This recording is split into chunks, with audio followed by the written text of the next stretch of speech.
It's the night after St. Patrick's Day. I almost forgot St. Patrick's Day was a holiday for adults. I was thinking about the kids and all this stuff until I saw 5,000 wildly drunken temporary Irishmen in West Hollywood last night. I was like, oh, yeah, right.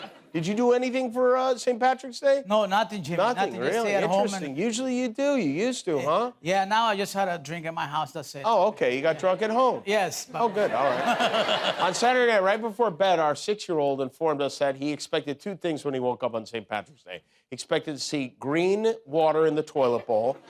Apparently, that's the color leprechauns pee. And he wanted some kind of Easter Bunny-style candy basket. And we're like, no, that's not St. Patrick's Day. This is like, you don't get candy on St. Patrick's Day. And then we're trying to remember, did we give them candy last year on St. Patrick's? We could not remember if we had. Next thing you know, I'm driving around at 11 o'clock going from Ralph's to Walgreens to CVS trying to find green candy and gold coins. I put food coloring in the toilet, and our son would not let us flush it.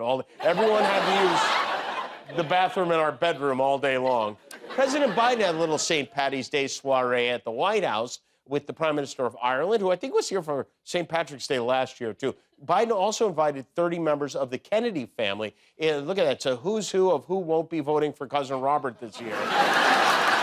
Meanwhile, the large orange leprechaun spent his St. Patrick's Day focused on me, of all people. St. Fatty had an interview with Fox News yesterday, and apparently he's still stewing about a joke I made about him at the Oscars. What is up with you and Jimmy Kimmel? Because during the Academy Awards, you posted, has there ever been a worse host than Jimmy Kimmel at the Oscars? Less than an average person trying too hard. And he then read that on the air and then took a crack at you. You getting even with him. And what else did I say? I said some other pretty good things. What were you getting even with him for all his anti-Trump jokes? George Slopadopoulos. Yeah, so proud of himself for typing out George Slopadopoulos, which not only is that a lame nickname, George Stephanopoulos is like the opposite of sloppy. I mean, look at, he's fit, he's clean, he's muscular, he's smart. Hey, if you're looking for Slopadopoulos, I mean, this is your sloppy doppy right there. That's, I mean, come on now. He's in his head. But I digress. I was trying to make this about me. No, look, Jimmy Kimmel is every night, he hits me, I guess. His ratings are terrible. He's not a talented guy. I hear he hits me all the time, so I figured I'd hit him because I thought he was a lousy host. By the way, I was at my niece and nephew's music recital when I got this video. I guess I shouldn't be surprised. I mean, Donald Trump has said I'm not talented so many times, Erica's starting to get jealous, but what he doesn't realize is that I love this. I love that this bothered him so much. I love that Fox picked a news guy nobody knows to interview him, and I especially love when he tries to spin the fact that everyone was laughing at him into a positive. I put it out on Truth, which is on fire, by the way. Truth Social is doing great. I never expected he was going to be reading it. Just prior to the movie of the year, which is the big one, right? That's the big one. I think they get the man, the woman, now the movie of the year. He reads my Truth on air. He reads exactly what you read. And now the big story is that they all begged him not to do it, don't do it. Right. He probably stupidly, you know, he had to act in a short period of time, like minutes, right? He had minutes because he's on air.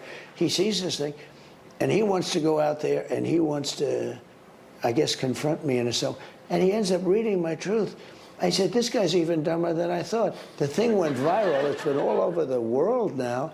And all he had to do is keep his mouth shut. Yeah. And by the way, you forget why it went viral all over the world. Thank you for watching. I'm surprised you're still... Isn't it past your jail time?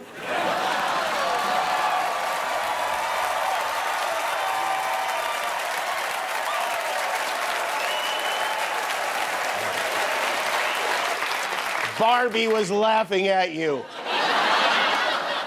Not only were they laughing at you on Oscar Sunday, there are now dozens of past your jail time shirts for sale. There are mugs. There are tank tops. There's an Isn't It Past Your Jail Time backpack. People are writing it outside the Trump Hotel. There are billboards. There are billboards in Pennsylvania, in Florida, and there are a lot more to come. But if only I kept my mouth shut. Imagine him telling anyone they should have kept their mouth shut. I mean, that should be on his tombstone. Should have kept his mouth shut. And by the way, I'm not... Hey, maybe, you know what? Maybe you're right about me being dumb. You know, we should take one of those cognitive tests or an IQ test together. Or maybe we could sit down for a long game of Scrabble and find out who has the biglier brain. I would love that. I would love to do that with you. But I get it. He's wounded and he's lashing out. And even though I know his intent was to hurt me, I'm going to focus on the positive things he said. Now, look, Jimmy Kimmel every night is doing great. He's a talented guy. He's not dumber than I thought. Thank you. You know what? It's very big of you to admit that. And I'm sorry I ruined your Sunday night with Melania. I know how many great late-night talks you two have. Our country is being overrun by criminals, by murderers, by drug addicts. They're all coming in through Joe Biden's horrible open border. There's never been a border like this anywhere in the world at any time. He is a disaster as a president. He doesn't understand it. He doesn't understand how bad it is. It's so bad, the whole world is talking about it. There's never been a case like this. Thank you. Thank you, Slopadopoulos. Meanwhile, this is beautiful. He made a big deal in court about how much money he has, about how rich he is. Now the same lawyers have to tell the judge he doesn't have enough money to cover the judgment against him. Trump's lawyers today told the court they can't find anyone to put up the $454 million bond he needs to cover what he owes the state of New York. They say they approached around 30 bond companies. None of them would do business. Well, gee, I wonder why. Can you imagine that call? Hi, we represent Donald Trump. We were wondering if you could... Hello? I mean, who would have ever guessed that a hard-earned reputation for not ever paying your bills would make it difficult to get credit? And what's the problem, anyway? Didn't you say Mar-a-Lago's worth at least $1.8 billion? Just get a reverse mortgage on that. I'm sure Tom Selleck could help you. The Traveling Trump Show made a stop in Dayton, Ohio this weekend. This is how they got the rally started. Ladies and gentlemen, please rise for the horribly and unfairly treated January 6th hostages.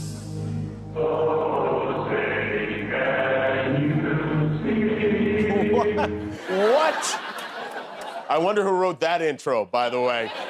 Now the insurrectionists are hostages, and I guess it's okay to wear a hat during the national anthem now, too. Trump told the crowd that if he doesn't win in November, he's not sure we'll ever have another election in this country. And if he does win in November, we definitely won't have another election. But of all the very disturbing things he said, this was probably most disturbing. We're going to put a 100% tariff on every single car that comes across the line, and you're not going to be able to sell those cars if I get elected.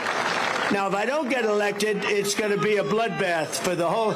That's going to be the least of it. The longer this election goes, the more he talks like Thanos. He's saying bloodbath. So after the bloodbath remark, people went like, oh, that's not great. So Trump went into spin mode, saying he was only talking about a bloodbath in the auto industry. He had to post an explanation on Truth Social, which is on fire, by the way.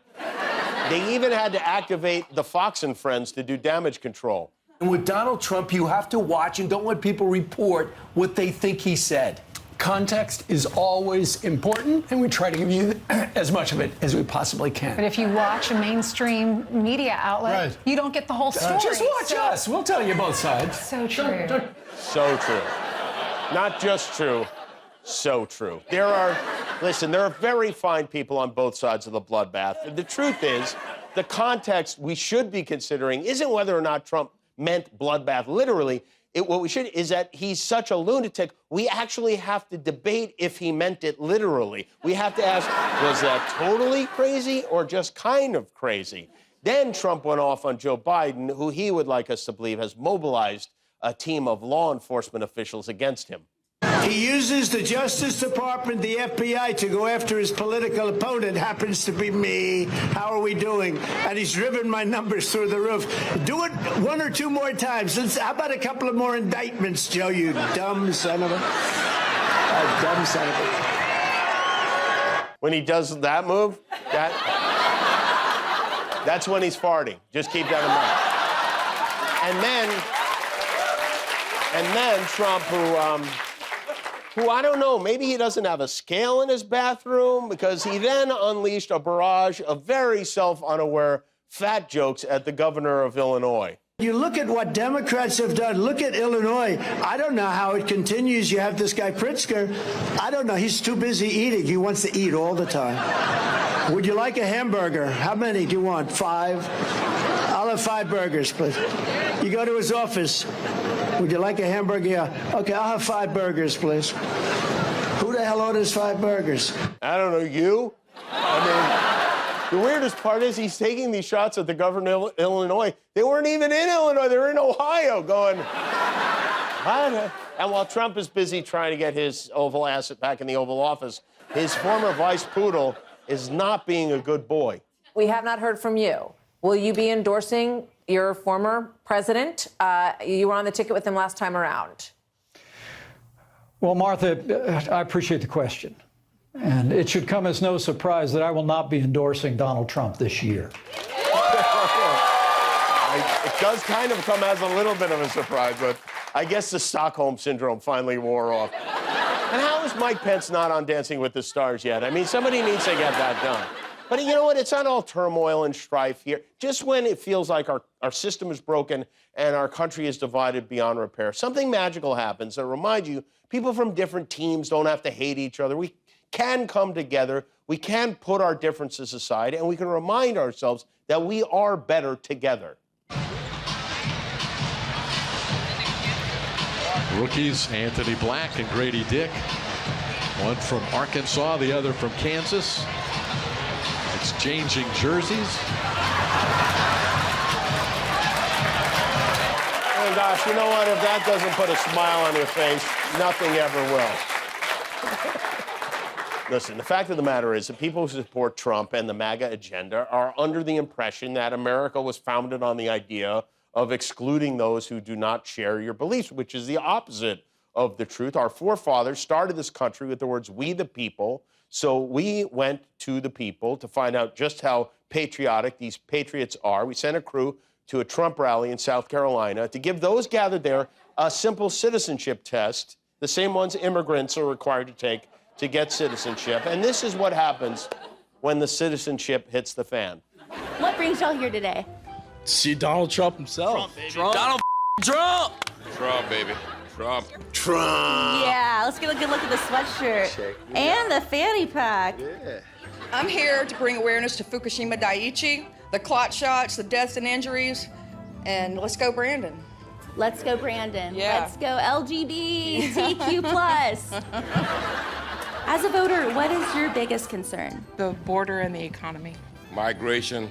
Finish up the damn wall. All the illegals coming in, we just gotta stop them. We're all here today asking real Americans if they could pass the citizenship test. Do you think you could do it? Sure. Maybe. Easily. Number 1, what is the supreme law of the land? No. Guns, liberty, and justice. Wow. I have no idea. We might fail a citizenship. Yeah. Good question.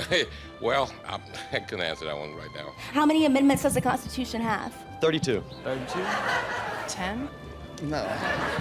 I don't know. 20-something, I think. Maybe 13. I'm not really sure on that. I worry about number 1 and number 2. What are the first 3 words of the Constitution? In God we trust. Okay, so that's 4. Life, liberty, and happiness. Is that? No, it's we the people. That guy said it walking past. You heard you cheated. You cheated like Joe Biden. Yeah! Joe Biden. Can you sing the national anthem for me? Oh, say, can you see by the dawn's early light that so proudly we sing as the twilight last sing. With the stripes and bright stars and the perilous skies. The what? It's the perilous skies. So close, you guys. I was so close.